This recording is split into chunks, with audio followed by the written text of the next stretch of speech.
Bom, eu faço as minhas redes me dão visibilidade para que as pessoas me contratem para fazer outras coisas. Eu me considero um veículo hoje em dia e com a paz de entender que eu faço esse veículo no meu tempo, do jeito que eu quero e como eu quero. Flintcast, o ponto de encontro da Creator Economy. Em parceria com LinkedIn, entrevista Maria Prata, jornalista e especialista em inovação, moda e empreendedorismo. Sejam bem-vindos, sejam bem-vindas ao Flintcast. Esse episódio tá super especial. Eu sei que eu já falei isso dos outros, mas vocês vão entender o motivo do porquê que eu tô falando isso. A gente está com uma convidada especialista e eu vou aproveitar para dar boa tarde, bom dia para o meu parceiro de entrevistas, o LG. Tudo bem, querido? Obrigado, Crocas. É um prazer estar aqui com você em mais um episódio. E como você falou, mais um episódio muito especial, né? A gente tem falado isso com todas as pessoas que estão passando aqui, mas esse, particularmente, eu estou muito entusiasmado. E para mim, assim, é um grande prazer estar aqui do outro lado da mesa entrevistando uma das minhas grandes referências do jornalismo, que eu vou deixar você apresentar. É isso aí. A gente também está muito feliz. Vejam bem, a gente está com Maria Prata. Eu sou super fã da Maria já há algum tempo. A gente tem o prazer de ter algum tipo de relacionamento, admiração. A Maria Prata é jornalista, tem destaque com mais de 20 anos de atuação no setor de moda, negócios e comunicação. A Maria hoje, para mim, quando a gente fala de moda, não tem como lembrar do nome da Maria Prata dentro desse nosso universo de moda, tecnologia e negócios. Ela é formada pela London College of Fashion, foi responsável pela chegada e pela implantação da Harper Bazaar no Brasil como diretora de redação, também editora de moda da Vogue Brasil durante algum tempo. Na TV, apresentou o programa Mundo S.A., abordando temas de empreendedorismo e inovação. O Globo News fica a dica para voltar com esse programa, porque realmente era sensacional. E hoje em dia faz consultoria, tem seus projetos próprios, é uma creator, de certa forma, vamos ver se ela vai se chamar de creator ou não, que conectam cultura, moda e economia criativa. Reconhecida internacionalmente, ela integra a lista do Business of Fashion 500, que celebra os nomes mais influentes da indústria da moda global. Seu trabalho combina excelência e narrativa com uma visão estratégica que transforma mercados e conecta ideias a oportunidades. Apresentei direito, Maria? Uau! Depois você me dá esse textinho aí, eu vou colar no meu espelho do banheiro, assim. É isso, muito bem-vinda, assim, eu tô realmente muito feliz, a gente está super entusiasmado de ter você com a gente para compartilhar essa jornada, né, Maria, que é muito interessante. Agradeço, Crocas, muito feliz de estar aqui, feliz mesmo, adoro conversar e eu acho que, na verdade, eu vou aprender mais do que falar aqui hoje. Vamos nessa. Maria, antes da gente continuar, a gente tem uma surpresinha para você que é... Quer contar, LG? Tem aquela pergunta que a gente tá falando que é a pergunta de milhão, assim, né? Porque a gente tem feito para todas as pessoas que estão participando aqui dessa temporada do Flintcast em parceria com o LinkedIn, que é se você fosse a presidenta da Creator Economy, porque hoje, eu navegando... voto, eu já tenho meu voto aqui, antes de fazer a pergunta, antes de falar o decreto dela. Se você fosse a presidenta da Creator Economy no Brasil, diante de todo o trabalho que você tem feito, tudo que você tem visto nesse mercado, qual seria a primeira lei, o primeiro decreto que você iria colocar no seu primeiro dia de mandato? Então você vai ter todo o tempo aí da nossa conversa aqui. Agora, só no final. Guarda o melhor pro final, porque... Tá bom, vou pensando, tem um bloquinho aqui, eu vou listando os meus pontos. E fica aí, preste atenção já a Maria Prata com o seu primeiro decreto como presidenta da Economia Creator. Sim, sim. E eu tô muito animado para saber, porque particularmente a gente tem conversado com os convidados, com as convidadas daqui, cada um tem trazido um ponto de vista muito único. Tem sido muito legal. E no final da temporada a gente vai fazer um manifesto colocando todos ali junto no mesmo vídeo pra gente tentar ali conversar e de alguma forma impulsionar para que esse decreto chegue para criadores, para marcas e para todo mundo envolvido nessa indústria, que eu acho que é muito importante. Tá precisando, né? Pelo menos de um CEO. De um CEO. Que faça a gestão dessa bagunça. Maria, eu vou tentar recuperar um pouco de um histórico que eu me lembro, eu tive o prazer de começar a minha conexão com a Maria quando eu trabalhava no Instagram e cuidava da área de moda, entre outras áreas. A área de moda era uma área super importante, ainda é uma área importante para o Instagram, mas na minha época era muito importante. Muito forte. Muito forte. Eu tava o quê? Na Fashion TV naquela época? Que ano era? Tava Fashion TV, mas você já estava fazendo... Era 2013. Bazar. Você estava na Bazar, né? Alguma coisa também você já estava fazendo de TV, se eu não me engano. Além enfim, você já estava ali com vários desses projetos. Mas o que eu quero lembrar é que você passou por muitas mudanças no universo da moda, né? Queria entender como foi o começo da sua carreira, né? Como é que você começou a falar, cara, eu quero trabalhar com moda, eu sou jornalista, mas eu vou para o lugar da moda porque algo te pegou. E como você veio notando a evolução da tecnologia provocando a moda de volta. A gente teve o Paulo Borges aqui com a gente também, ele tocou muito nesse assunto e eu vou gostar de ver essa sua perspectiva a respeito desse tema. A moda, ela absorve como a tecnologia para dentro dela na comunicação? Bom, primeira frase, assim, a tecnologia e a Creator Economy revolucionou o mercado de moda, né? Sugou o mercado de moda. Foi o primeiro mercado que foi sugado lá para dentro e aconteceu uma revolução. E esses 20 anos de carreira foram os anos que realmente isso aconteceu, né? Assim, para resumir muito, eu fui estudar moda, me apaixonei por moda porque eu queria fugir de ser jornalista, que a minha família inteira era ou escritor ou jornalista, né? Meu pai escritor, minha mãe jornalista, meu padrasto jornalista, meu irmão começou a escrever muito cedo. Exato. Aí eu falei, vou fugir daqui porque você é a última e você é a pior. Então, deixa eu fazer outra coisa. E eu, era fim dos anos 90, época de coluna da Érica Palomino na Folha de São Paulo, Noite Ilustrada, Mercado Mundo Mix, Fito Ervas Fashion, começando, né? O Paulo começando a organizar o São Paulo Fashion Week, para onde depois eu trabalhei. Então era uma cena muito fervilhante, assim, eu gostei, eu falei, tem uma coisa muito legal aqui, e fui estudar em Londres inglês, imagina, lá em Londres, então, me apaixonei completamente por moda, falei, é isso mesmo que eu quero, então fiz um ano de London College of Fashion lá, voltei e fiz Santa Marcelina, mas isso muito resumidamente. Quando eu entrei no mercado de moda, e eu entrei, por que será? No jornalismo de moda, porque meus pais, né, já tinham os contatos. Foi praga. Eu era, como é que chama? Nepo Baby. Nepo Baby jornalística. E aí, comecei a trabalhar na Capricho, justamente. Era uma época onde a tecnologia, né, basicamente não existia, era tudo analógico. E quando a tecnologia começou a entrar nesse mercado, foi quando a gente começou a criar os blogs. Eu estava na Vogue na época, eu tinha um blog chamado Prata Porter, escrevia lá diariamente. Lembro do Twitter naquela época também, era uma coisa meio paralela, lá, 140 caracteres e tal, e comecei a fazer um ali por 2007, né? No Twitter.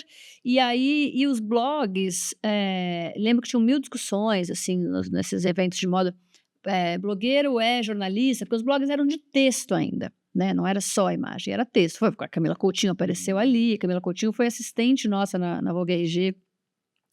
Os blogs eram texto, a gente sentava lá, escrevia, inseria as imagens, mas não era uma coisa de estética, né? Era uma coisa de texto.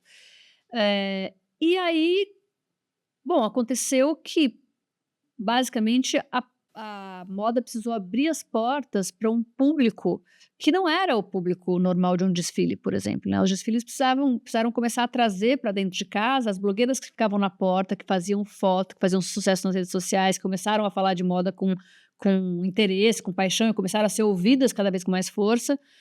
E a moda falou, cara, ou a gente traz essas meninas para dentro, ou a gente vai perder essa conexão com essa clientela, que é uma clientela jovem, nova, conectada e tal. O que acontece? Quando essas meninas entram no desfile e com uma tecnologia capaz de fazer uma foto do primeiro look que entra na passarela, chegar ao mesmo tempo na primeira fila da Chanel em Paris e para uma menina de Itaquera, em São Paulo, porque o look entrou na passarela, ela postou, tá todo mundo vendo ao mesmo tempo, isso muda toda a lógica do mercado de moda, né? Antes, eu vivi esse finzinho, mas antes a gente ia aos desfiles, só os jornalistas e os compradores eram convidados, a gente saía de lá com aquela informação, voltava para o Brasil, voltava para a redação, contava. Essa temporada vai ser assim, assim, assado. Compre a próxima revista. Exatamente, daí a gente decidia, de tudo que a gente viu, de todas as tendências, quais eram as tendências que a gente ia dar imediatamente, quais eram as que a gente ia dar mais para frente, quais a gente ia dar mais para frente ainda, porque tinha uma hierarquização de tendências e como é que a gente ia traduzir aquela informação para quem estava lendo a revista. Enfim, a gente tinha um monopólio daquela informação. Quando a tecnologia entra no desfile, aquele monopólio acaba. Então, o mercado virou do avesso, assim, completamente. O que a gente está vendo hoje é um mercado completamente diferente do mercado onde eu entrei na moda, né? Onde eu comecei a trabalhar ali. E eu acho uma mudança radical, em muitos sentidos, muito bem-vindas. Em alguns, não, mas em muitos sentidos, muito bem-vinda, né? Você falando assim, vem muito na minha cabeça a questão do imediatismo. Eu acredito que muito tem acompanhado também essa questão do sinal, buy now também, então que o Paulo falou também sobre esse tópico aqui, pegando muito da sua trajetória de 20 anos de carreira, começando lá atrás com o blog e hoje conseguindo também se conectar direto com a sua audiência através das suas redes sociais. Como você acompanha essa transformação na moda e o que você acredita que vai acontecer pelos próximos anos também? Essa pergunta do que vai acontecer pelos próximos anos, cada dia é mais impossível de responder, né? Eu fico sempre, toda palestra que eu vou dar, que eu tô falando de futuro, e falo, deixa eu explicar uma coisa. É uma visão que eu tenho aqui. Amanhã pode acontecer alguma coisa que a gente não tem a menor ideia e isso vai mudar instantaneamente, falando em instantâneo. Eu acho que tem uma mudança muito radical aí, acho não, né? Existe uma mudança muito radical aí por causa do sistema de produção.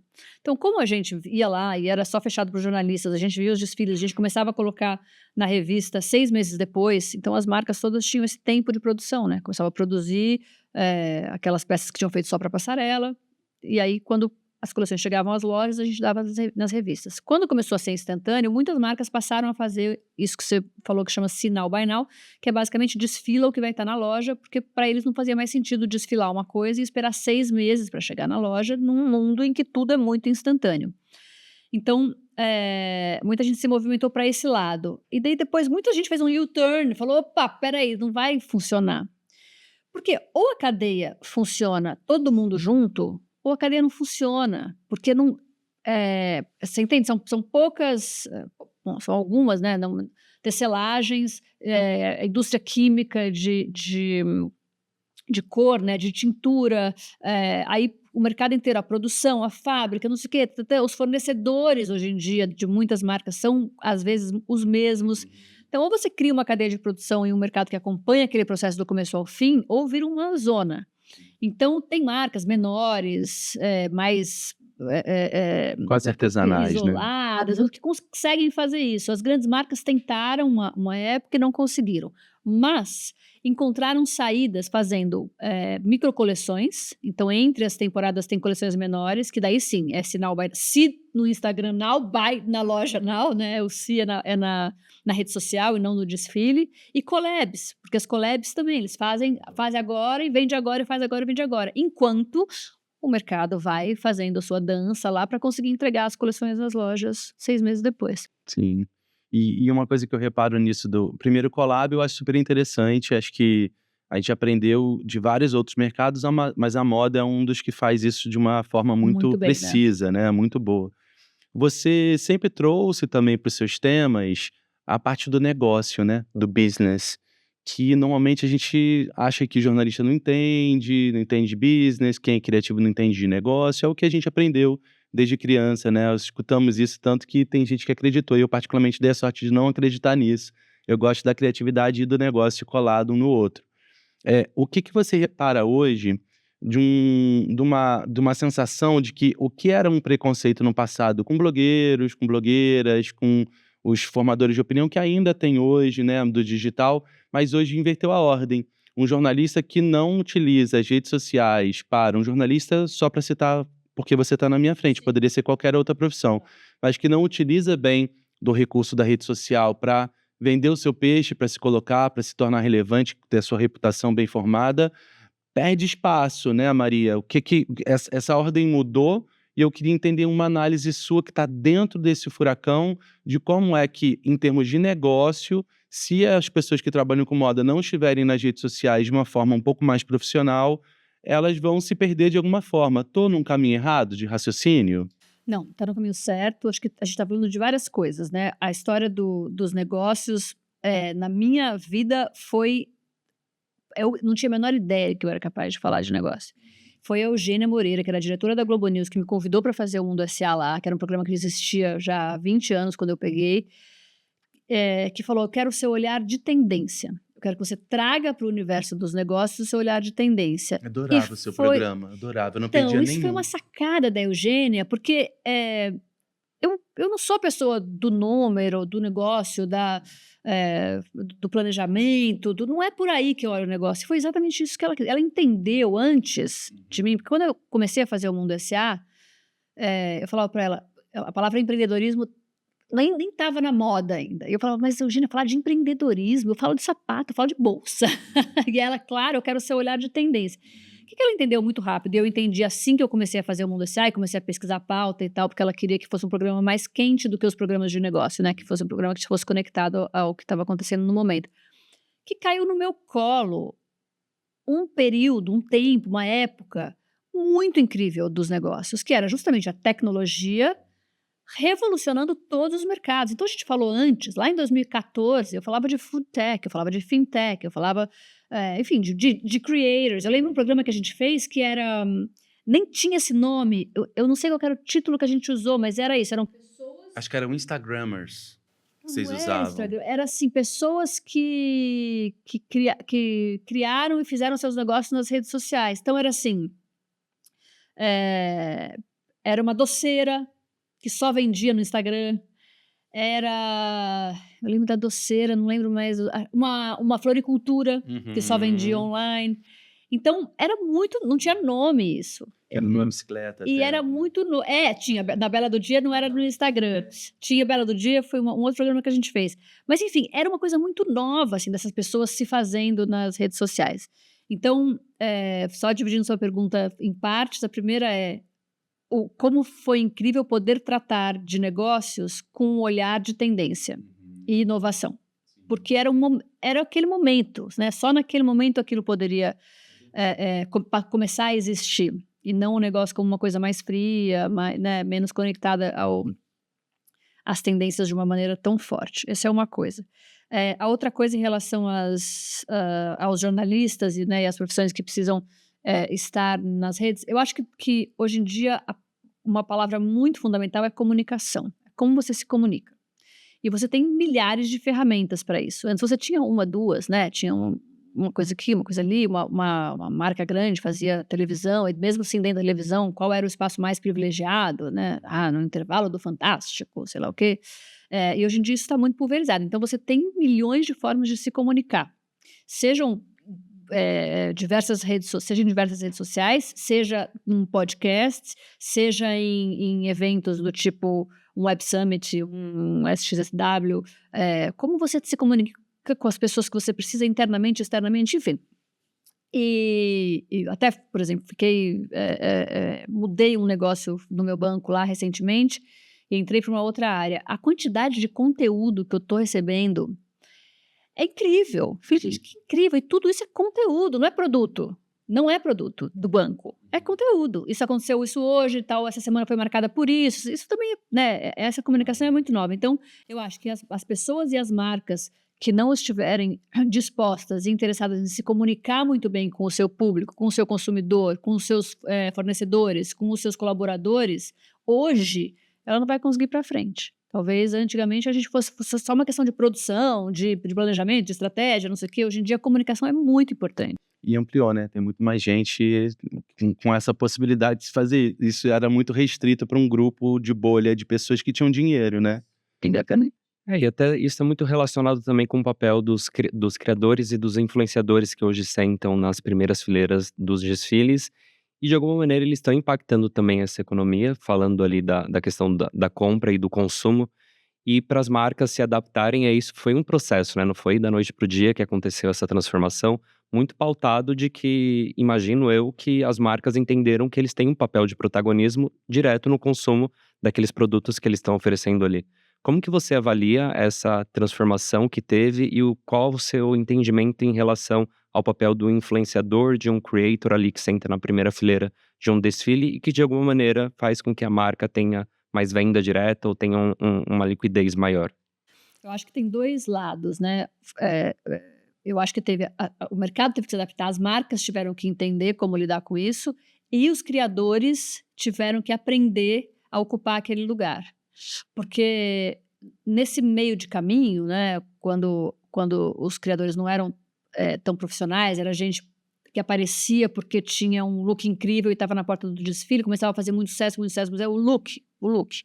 E aí as marcas chamavam a pessoa e colocavam na primeira fila. Deu muito bode, assim, porque daí você chegava uma pessoa lá que não tinha noção de onde estava, por que estava, como estava, e muitas vezes deu ruim, assim, não só porque não tinha resultado, mas que a pessoa não sabia nem se portar. Não tinha repertório, né? Nenhum. E quando falo se portar, parece que eu tô sendo uma fresca assim, ela nem sabe estar num desfile. Não é isso. É que tem ali uma liturgia, tem um esquema, você precisa entender, né? Como ritual, é que funciona, né? aquele lugar. E aí, então, meio que deu ruim algumas vezes. E aí, então, acho que os dois lados foram entendendo como lidar e se profissionalizando nesse sentido. Então, hoje em dia, os creators estão muito mais preparados. Eles sabem o que oferecer para a marca, eles sabem qual é o valor deles, o que eles são capazes de entregar e o que eles não são, que espaço que eles ocupam e que espaço eles não ocupam. Então, eu acho que isso foi muito fundamental para as marcas também falarem, opa, então tá bom, então essa pessoa aqui realmente me interessa, porque eu sei com quem ela fala, eu sei como ela fala, isso aqui tem a ver com a minha marca, isso aqui faz sentido para mim. Não é à toa que tem essa coisa que é curiosa hoje em dia, que as marcas vão trabalhando com muitas delas, né? Tem influenciadores e creators que vão em todos os desfiles e tal, mas muitos deles são um pouco parceiro das marcas. E é esquisito para uma jornalista, é um pouco como se as marcas escolhessem, né? Na nossa época, se as marcas escolhessem um pouco quais eram os jornalistas dela, que eram diferentes dos jornalistas da outra marca, que eram são umas comunidades mesmo, quais são os creators que têm a ver com aquela marca, não adianta você trazer um outro que tem pouco a ver e tal. Então, uma mudança radical, assim, de comunicação, de novo, né? De como eu vou comunicar o meu serviço, o meu produto, o meu DNA e tal. E uma outra coisa que aconteceu, que para os jornalistas foi um desastre, assim, foi que a gente foi saindo desse lugar. Então, aconteceram duas coisas. Uma foi, os creators começaram a pegar os lugares dos jornalistas nas primeiras filas, e nas segundas, e nas terceiras, e nas quartas. A dominar o pedaço. E a outra coisa é que como foi ficando um negócio... Começou falando que incrível, mais democrática, as marcas foram fechando a porta, porque elas não querem ser democráticas real, oficial, né? Então, os desfiles hoje são muito menores do que eles eram na minha época. Na minha época tinha, sei lá, numa Chanel, milhares de convidados. Hoje em dia a Chanel ainda é muito grande, mas, sei lá, um desfile, vou ficar falando marcas para não queimar ninguém, mas tem marca internacional que faz desfile para 120 pessoas. Você imagina uma marca que tem lojas no mundo inteiro, entre jornalistas, compradores de multimarcas, equipe deles que precisa estar... Equipes não, né, as chefias, não sei o que lá. Os creators... Gente, meu casamento tinha 180. E já era pequenininho. Imagina um desfile internacional. Ainda mais vocês dois, né? Ter que escolher 180 convidados, um desastre. Então, ficou muito pouco. E o que aconteceu? Os jornalistas foram praticamente postos de lado, ficaram lá uma meia dúzia de gato pingado, que são os mais, claro, fundamentais, né, as grandes revistas, a Vogue tá lá, ele tá lá e tal, mas os creators estão lá, e às vezes os creators estão ligados aos grandes veículos, então também já resolve mata duas coisas numa cajadada só.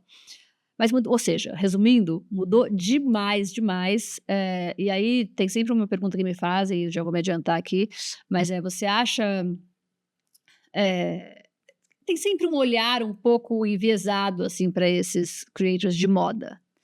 Por que roubaram o lugar dos jornalistas? Porque eles não têm... Porque são só um monte de menina que sabe se vestir bem.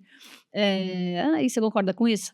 Não, eu não concordo. Eu acho que naquele começo, quando eu falei que teve saiu faísca ali no começo, né? Hoje em dia, não. Hoje em dia, eu acho que a galera é muito profissionalizada. Elas sabem o que elas estão fazendo, elas sabem como elas estão fazendo, e o mundo quer o que elas estão fazendo. Ninguém quer ler uma crítica de desfile de uma jornalista em todos os lugares. Você quer ler uma crítica de uma Vanessa Friedman, você lê. Mas o resto, gente, perdeu a importância que tinha. E o mundo mudou, e tudo bem, move on. Assim, vamos entender onde é que a gente tem que andar agora, né? Eu até acho que nesse sentido você é um veículo, né? Agora, antes o que você produzia para uma Vogue ou para Harper, ou enfim, para algum outro veículo de moda específico, agora você é o seu próprio veículo. Você se considera, sim, Maria, um veículo? Como é a sua produção de conteúdo? Como você tem uma equipe?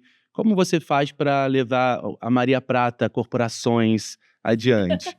Eu me considero um veículo hoje em dia, e com a paz de entender que eu faço esse veículo no meu tempo, do jeito que eu quero e como eu quero. Porque eu acho que também, às vezes, esses veículos de rede social, às vezes o seu perfil de rede social é uma prisão.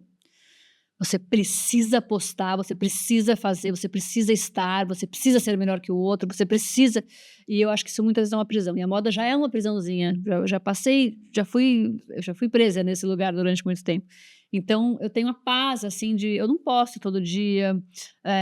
E quando às vezes eu não consigo postar, gente, tudo bem, eu tô fazendo outras coisas. E a gente estava conversando antes, né, de começar o papo aqui, o quando.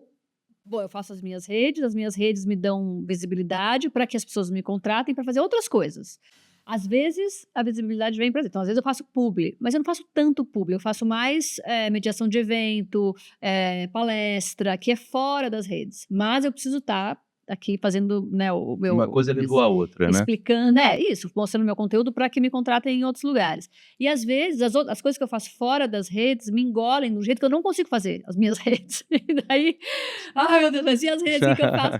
Então, tem sempre a gente tem que sempre estar dosando esse equilíbrio, mas quando eu não consigo fazer as redes, hoje em dia eu já falo, cara, tá tudo bem, não tem problema, não vou ficar enlouquecida com isso.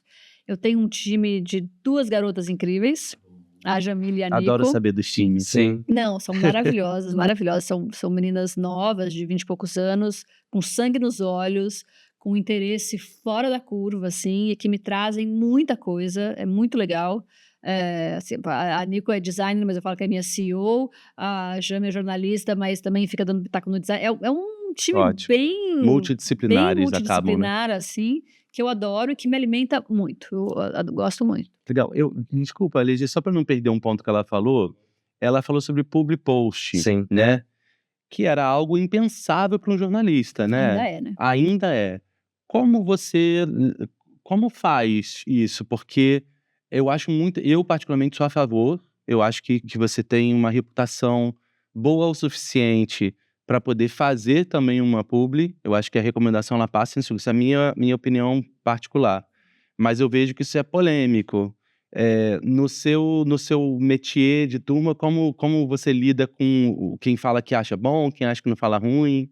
Cara, eu acho que é o seguinte, se você trabalha para um veículo, você é proibido de fazer qualquer propaganda de qualquer produto. E eu acho isso super fair, assim. Eu acho que uma grande empresa não tem como controlar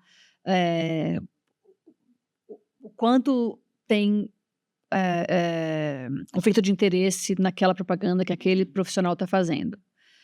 Quando você é o seu veículo, você quem cuida da sua imagem. Então, e o público enxerga a encrenca, assim, ele sente o cheiro de isso aqui não tá legal, essa pessoa tá fazendo esse publi aqui, tá me falando isso aqui é incrível e ela sabe que não é. Então, quando você é o seu próprio veículo, isso, para usar uma expressão maravilhosa, cada um. Sim. Então, o seu público vai entender quando você fizer uma M.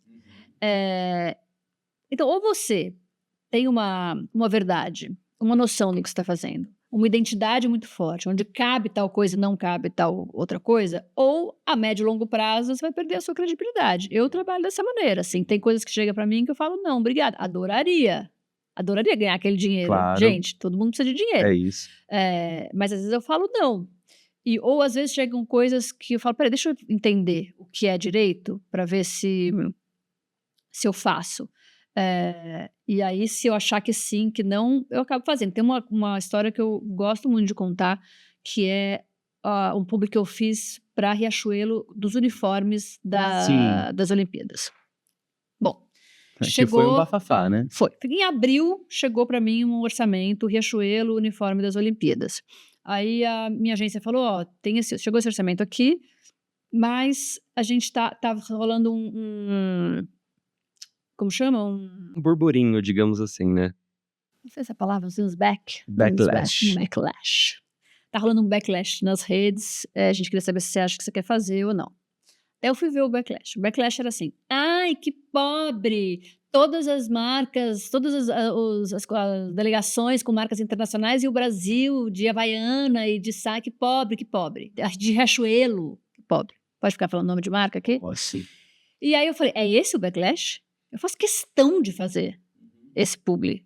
Que absurdo! Eu dou super orgulho que a gente possa ir de Havaiana no negócio das Olimpíadas. E a Riachuelo é uma marca que faz muita coisa legal com produtores brasileiros. Eles têm projetos E você incríveis. conhece, O né? Instituto Riachuelo é incrível. Ainda liguei para uma pessoa que eu conheço muito lá dentro e perguntei como é que tá. Não, tá tudo certificado, tá, a gente tá fazendo... Blá, blá, blá. Eu faço questão de fazer esse publi. Aí fiz o publi. O publi era para falar sobre os uniformes, nem tinha chegado ao ponto que foi chegando. Aí começou a virar trend, falar mal dos uniformes. Começou a virar uma trend, todo mundo falando.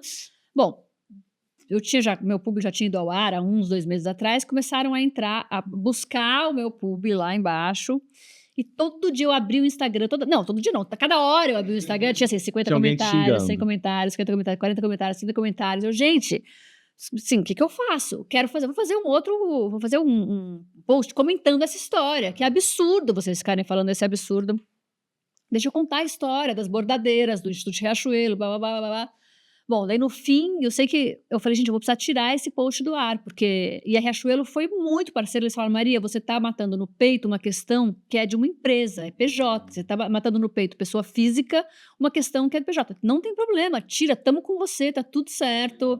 E aí a gente tirou do ar, porque era um absurdo, eu tava recebendo uma porrada de tudo quanto é canto, e eu realmente achava um absurdo as colocações todas, enfim. Carvalhal também teve que tirar o dele do ar. Mas ele teve uma confusão, porque passaram uma informação errada para ele fez com uma informação errada. O meu tava tudo certinho, e foi uma escolha minha. Então é exatamente isso, chegou um publi, quer fazer? Deixa eu estudar, ver o que é, ver o que não é, não, eu quero fazer.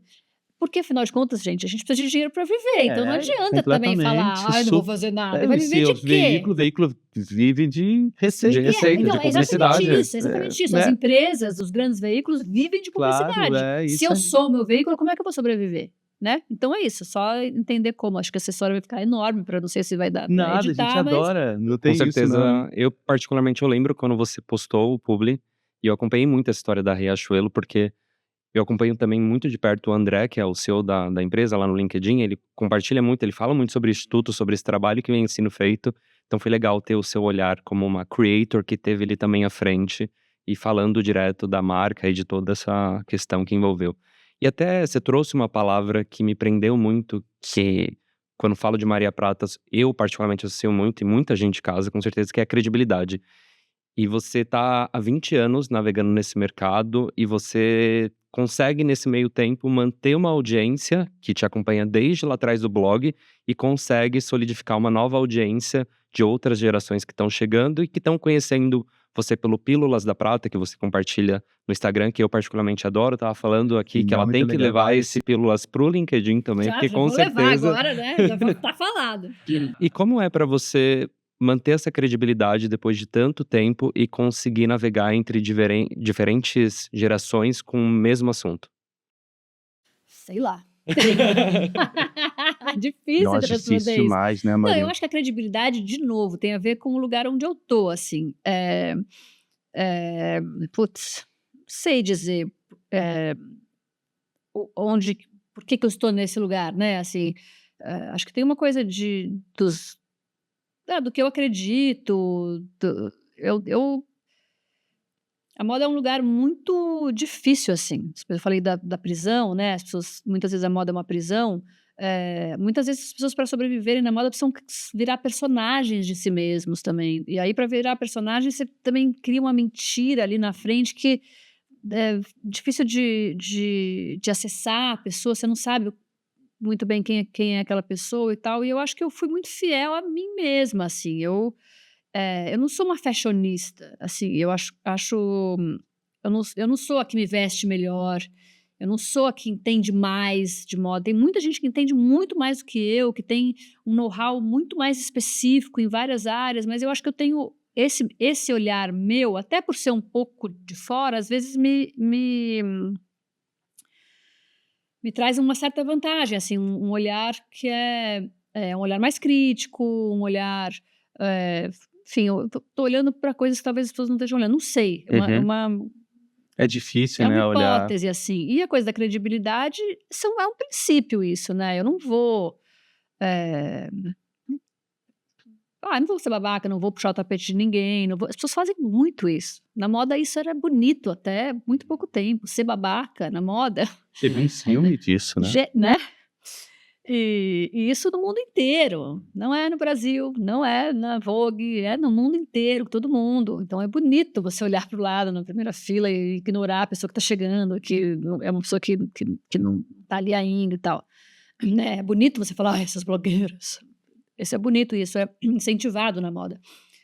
Eu não sei, nunca estou muito nesse lugar, assim, então acho que a credibilidade talvez venha disso.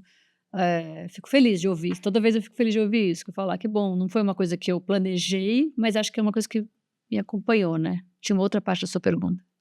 Tinha sobre a credibilidade, como que é transitar entre diferentes gerações, desde quando lá Gerações. atrás você Putz, começou isso com é o bom. blog. Geração é legal, né? Sabe que Coisa da quando geração eu eu adoro. e quando eu fazia quando eu fazia só moda, era muito uma galera, fashionista e uma galera mais jovem, mais ligada nesse universo. Quando eu entrei na Globo News, putz, o leque abriu muito, né, eu estava falando com uma audiência que não me conhecia, assim, que realmente estava ali vendo outras coisas. E foi muito legal, porque televisão ainda tem essa coisa que a pessoa te reconhece, te para na rua, né, e aí começou a ter uma audiência de pessoas que não tinham nenhuma conexão com a moda, de pessoas muito mais velhas, e foi muito legal. Eu falei: "Nossa, que legal, tô falando com uma galera que eu não imaginava". E aí quando eu fazia o Mundo S.A., a gente sempre falava disso, eu falava disso na pauta e até hoje a galera que trabalhava comigo fala disso. Eu falo: "A gente tem que falar com o startupeiro e com a minha tia Rita". Se a gente falar com a minha tia Rita e com o startupeiro, a gente consegue fazer o programa mais legal, e o Mundo S.A. fazia isso. Então, quando eu ia no supermercado e vinha uma tia falar comigo: "Ah, eu adorei o programa sobre não sei quem, porque eu aprendi não sei o quê", eu adorava. E teve uma vez que a gente foi, numa startup fazer uma entrevista, não, mentira, melhor que isso ainda, que se fosse isso poderia ser fake, mas uma amiga minha me ligou de uma startup, falou: "Tô aqui numa entrevista, eu vim fazer uma reunião nessa startup que eu já não lembro qual que era, e no board deles lá naquela lousa de post-it que os startupeiros adoram, estava escrito os principais objetivos: fazer não sei receita de chegar a não sei quanto de receita em não sei quanto tempo, sair no Mundo S.A." Olha, que legal. E ela me ligou de lá. Eu Que falei: "Gente, legal. isso é um sucesso total, né, É um bom isso é a tia KPI. do supermercado", É um exatamente, bom um ótimo KPI. KPI. Então, eu acho que eu comecei a fazer isso mais na Globo News. E quando eu saí, esses 2 públicos vieram comigo, né. E aí, hoje em dia, a Jamile e a Nico me ajudam muito a Elas dão falar. conta de Não, elas me trazem assuntos que eu não tenho a menor ideia. Brad Summer, por exemplo, porque aliás, né, elas que me trouxeram, eu não teria a menor ideia.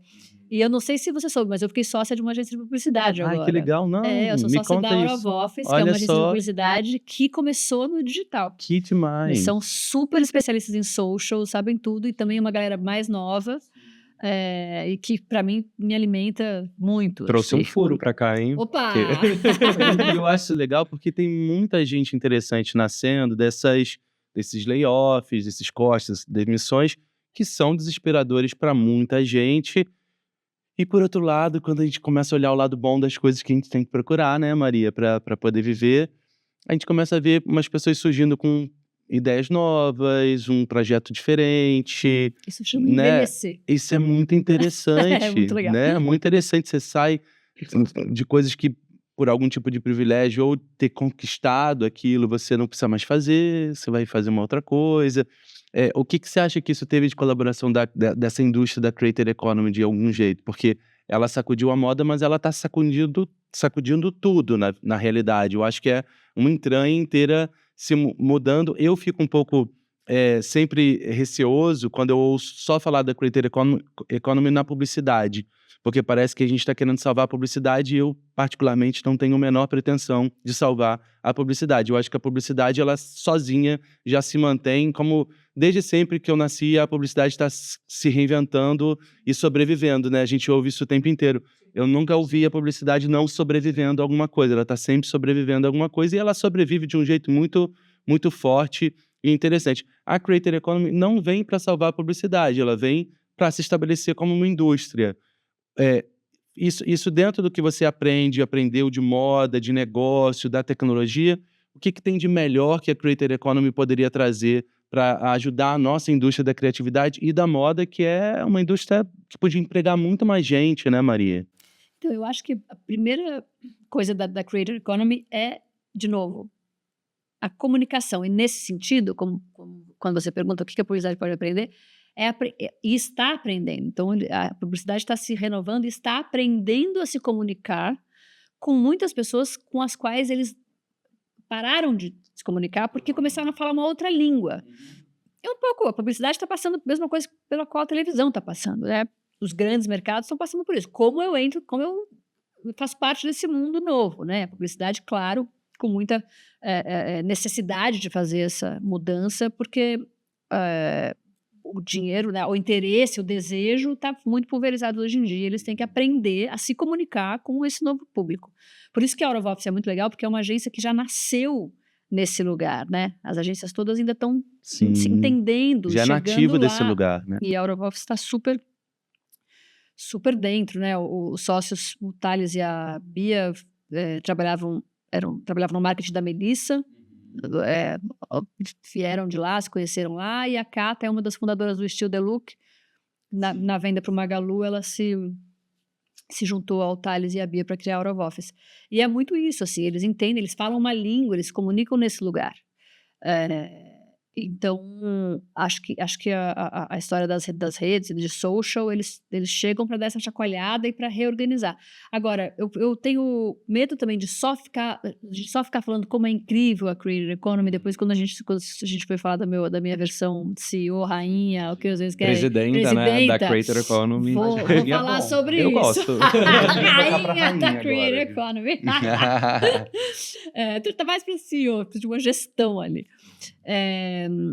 Eu até me perdi onde é que eu estava. Que eu acho que a gente tem que tomar cuidado também, porque, claro, mudou o mundo, mudou a forma que a gente se comunica, abriu milhões de portas, mas, ao mesmo tempo, é muito tricky, assim, vou falar isso aqui na frente da LinkedIn, mas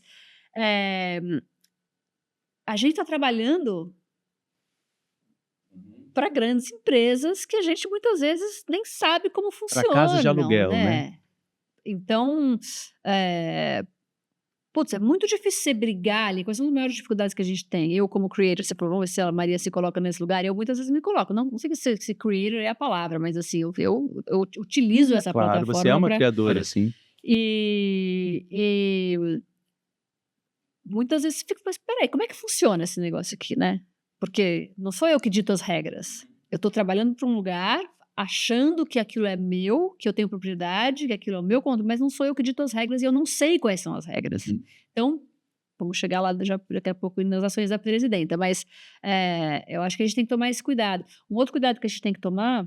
vamos falar da presidenta, a gente tem vários cuidados. Ela já trouxe um grande spoiler aqui, falando sobre... Mas eu adoro os cuidados, né? Sim. Porque a gente fala mesmo de muita coisa no positivo, mas tem questão de saúde mental, que tem que ser muito mais responsabilidade. As crianças, né? gente. Muito as mais crianças, eu tô mergulhada na coisa das crianças agora. Tenho uma filha de 6, uma filha de 4.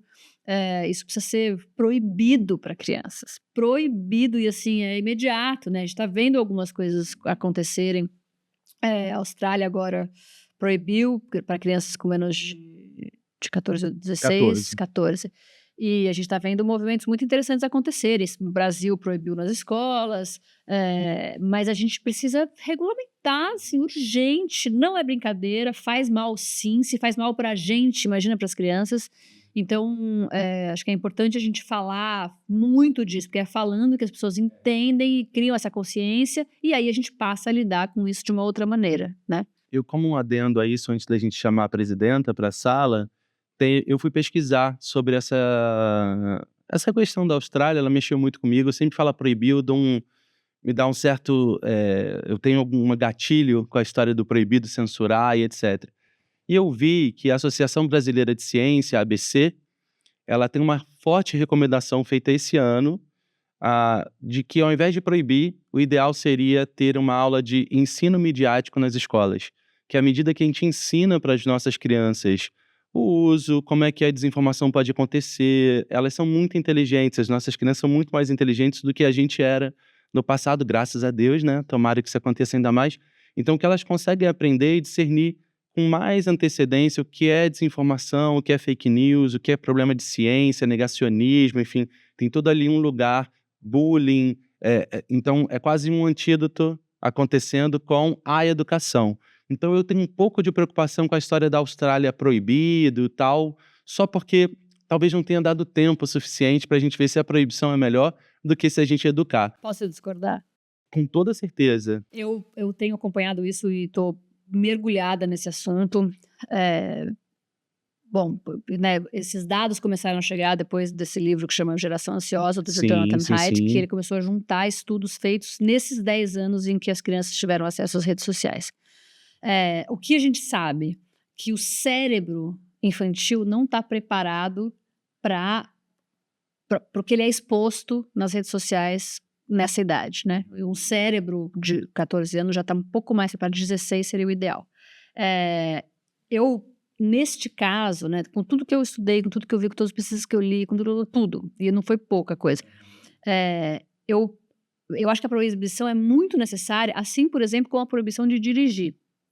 Minhas filhas aprendem a andar de triciclo, depois de bicicleta, aí depois tira a rodinha da bicicleta, em casa, na escola. Então, a gente pode, sim, é uma analogia falar legal desse assunto claro. Dentro da escola, falar dentro de casa e ensinando ela para quando ela tiver acesso, que ela possa separar uma coisa da outra, entender que mundo é isso, que mundo não é aquilo, quando que ela pode fazer isso, quando ela não pode, quando aquilo começa a fazer mal, o que fazer. E quando o cérebro, porque é uma questão neurológica, quando o cérebro está preparado a ser exposto àquilo tudo que a gente sabe que existe nas redes sociais, então ela já vai ter toda essa pré-educação, vai tirar a rodinha. Exatamente, é exatamente isso.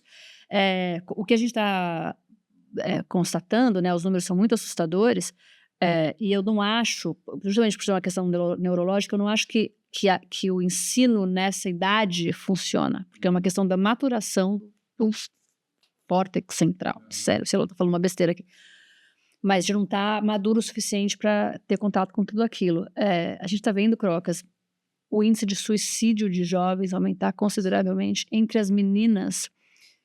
Os suicídios entre meninas de 9, tem meninas de 9 anos jogando pela janela. O suicídio de meninas entre 9 e 14 anos aumentou 131% Uau. Nos últimos anos. Então, é muito sério. Por que uma criança não pode dirigir? Porque ela não tem tamanho para aquilo, porque ela não tem coordenação motora para isso. Mesmo que os carros fossem pequenos, ela não tem a coordenação motora para dirigir um carro. Então, minha visão é essa, assim, eu concordo com você, isso tem que ser assunto discutido dentro de casa, isso tem que ser assunto falado na escola, a criança tem que estar preparada para isso, e depois é exatamente o que você falou, tira a rodinha. Tira a rodinha. É um tema incrível, acho que a gente tem que, inclusive, falar mais ainda desse tema, né? Mais desse assunto. Para navegar muito nesse assunto. E acredito que muito do que você trouxe sobre regulamentação, proibição, pode também ser um dos decretos que você... Meu primeiro! Então a gente já tem o primeiro decreto de Maria Prata aqui. Vamos colocar, Maria, agora chega uma coroa aí, porque a gente mudou agora. Não é mais faixa. Não vai ser faixa agora de presidenta, vai ser uma coroa de rainha da Creator Economy que a gente institui agora. Qual é o seu primeiro decreto para melhorar a Creator Economy aqui no Brasil? Gestão. Por isso que eu acho que o meu primeiro decreto de rainha é contratar um CEO. Eu acho que falta gestão, faltam regras claras, né? Falta governança total. Então, regras claras, assim. Com quem, quando eu faço meu conteúdo achando que é muito meu, mas eu estou num lugar que eu não sei quais são as regras. Então, quais são as regras? O que está fazendo o meu conteúdo ir e não ir? Por que eu posto, o negócio vai, o negócio não vai? Eu não sei dizer. O algoritmo, porque o horário, porque o... Gente, tá bom, regras claras. Qual é o jogo que a gente está jogando? Então, isso em primeiro lugar. Na transparência no algoritmo. Pode ser. Falando dessa maneira. Acho que cuidado enorme com saúde mental. Demais, assim. E eu acho que isso a gente consegue na informação, como você falou, né? Uma criança que desde cedo vai entendendo o que é rede social. Minhas filhas não usam tela, eu proíbo total. Só assistem televisão na streaming e tal, mas numa televisão que fica fixa na parede que não tem touch. Mas ela me vê, o que é isso? Isso aqui é o Instagram, mamãe trabalha com isso, eu faço isso, quando tô gravando, o que você tá fazendo? Tô gravando para isso. Elas sabem que isso existe, que isso acontece, e daqui a pouco eu vou começar a falar, mas não é um ambiente para criança, por causa disso, por causa daquilo. para que depois elas possam chegar nesse lugar. Mas quando você cria as regras muito claras, você pode começar a falar das regras para o seu filho, né? E todas as crianças vão receber as mesmas informações com as mesmas regras. Não é na minha casa pode, na outra não pode, aqui assim... E aí você consegue uma geração que vai chegar nesse lugar muito mais preparada, com as ferramentas todas que precisam para que a gente consiga viver em paz com as redes sociais. Porque uma coisa que me incomoda, e vocês entendem muito mais disso do que eu, mas é que a galera, LinkedIn, não, mas a galera, né, das redes sociais, as outras, não posso citar nomes para não pegar mal para mim, é uma galera um pouco do mal. E a sensação que eu tenho é que o negócio funciona muito melhor para o mal do que para o bem. A sensação que eu tenho, não, a sensação que o mundo tem, né? Para algumas específicas, são bem isso mesmo. É uma loucura. Então, e é por isso porque o dono é do mal. E quando eu falo do mal e dou risada, do mal, entre aspas, mas assim, o mundo virou isso. O mundo virou uma enorme quinta série C. Quem é do mal, quem é do bem, quem é, né? Essa polarização é bizarra. Cruel. Então, eu adoraria que se as regras fossem claras, a gente conseguisse... Não, adoraria não ser a rainha, querida. Você pode mandar isso. Você pode determinar Então eu quero que as regras sejam claras para que a gente consiga que o lado bom e o lado mal tenham as mesmas ferramentas de trabalho, que não é o que me parece. Então eu vou te pedir um favor. Ali na câmera 1, estabeleça o seu decreto. Você vai olhar para a câmera 1 e vai dizer, a partir de hoje, eu, Maria Prata, rainha da Creator Economy, decreto isso e isso. A partir de hoje, eu, Maria Prata, que sou a rainha da Creator Economy, decreto urgência na transparência do trabalho dos algoritmos para entendermos o que de fato vai funcionar ou não no conteúdo que postamos. Mas esse é só meu primeiro decreto, porque eu tenho mais uma lista de uns 15 aqui. Ótimo, pode. Já tenho meu voto, já tenho meu voto. A rainha tem autoridade total, né? Então eu proibiria, igual a Austrália, para desalento do Crocas, redes sociais para menores de 16 anos, por questões neurológicas sérias, até que me provem o contrário. Até agora a ciência só me provou que esse é o melhor caminho, mas eu sou uma pessoa que acredito totalmente na ciência. Então, se a ciência me mostrar um outro lado, eu vou... Você falou da Academia Brasileira de Ciências, eu vou atrás desses estudos. Eu te mando. O que mais que eu queria fazer? Que uma coisa que vai na mesma linha, cuidar da saúde mental de quem está lá dentro, e eu acho que isso basta fazer as regras claras e as pessoas saberem onde isso faz mal, onde não está. Um pouco como álcool. Né, como as drogas, como cigarro. A droga não é liberada, mas cigarro e álcool. Você sabe onde você está pisando. A partir daí é uma escolha sua, o que você faz com isso, né? Mas não saber onde a gente está pisando, eu acho que me incomoda. Depois desses 3 decretos, já tem o meu voto, hein? E o seu também, Crocas. É rainha, não tem voto. É verdade, né? Não tem, ela já veio da família, no caso da Maria, então, faz mais sentido ainda. Que a família toda dela tem ali o reinado. Eu só concordo, então, mas... Amém, diga amém, senão corta a cabeça, é isso, né? Não, mas Maria, muito obrigado. LG, obrigado também por estar aqui com a gente. Se quiser fazer suas despedidas, a gente já começa. Passa rápido, né? Passa rápido, muito rápido. Nossa, é muito rápido mesmo. A gente poderia passar o dia inteiro aqui, tanta troca. E eu tô muito feliz de ter essa troca com você, entrevistar como eu já falei, uma das minhas grandes referências no jornalismo. Foi um baita prazer. Parece que eu tava um pouquinho nervoso ali atrás, mas foi um papo muito massa. Obrigado mais uma vez. E espero agora você lá no LinkedIn, viu? Claro que sim, claro que sim. Não, já vamos arrumar essa encrenca aí. Maria, obrigado essa encrenca não, peraí, deixa eu falar de novo, que só você sabe da encrenca do lado de trás. Com prazer, vamos agora entrar no LinkedIn de verdade. Eu tô lá, mas eu ainda vou navegar melhor ali. Não, a encrenca que a Maria estava contando de todo o desafio de produzir conteúdo para um monte de lugar, que inclusive era um tema ótimo para a gente falar, mas fica para um outro podcast nosso. Maria, obrigado. Se quiser mandar um alô para a turma também se despedindo, você sempre de casa e a porta sempre aberta para você. Agradecer vocês primeiro pelo convite. Eu adoro falar, sou uma faladora, como vocês puderam notar. Queria agradecer quem estiver aí, quem concorda comigo nos meus decretos de rainha. E quem não concorda também é ótimo poder discordar e poder discordar em paz, ao contrário do que tem acontecido nas redes. Com toda certeza. Maria, eu me despeço dizendo primeiro que eu sou muito seu fã. Também, é recíproco. Eu gosto muito, muito de você, não só como profissional, como pessoa também. Deixar um beijo pro Bial, que é outra pessoa que eu admiro muito e amo demais também. Por favor, fale para ele isso. Agradecer sua presença e dizer para as pessoas que ainda, por algum motivo, não segue a Maria. Tem um conteúdo incrível que ela produz nas redes dela e eu fico com essa dica para que vocês acompanhem e sigam a Maria por lá também. Spoiler, em breve, Pílulas de Prata no LinkedIn. No LinkedIn, olha só, muito breve. Quando esse programa for pro ar, já vai estar no ar. Então tá tudo ótimo. E no próximo programa, a gente tem mais um convidado incrível que eu não perderia se eu fosse você. E eu me despeço aqui agora, agradecendo aos meus queridos amigos e até a próxima. Tchau, tchau. Flintcast. Esse foi mais um episódio do Flintcast, o ponto de encontro da Creator Economy. Aproveite para seguir a Flint nas redes sociais.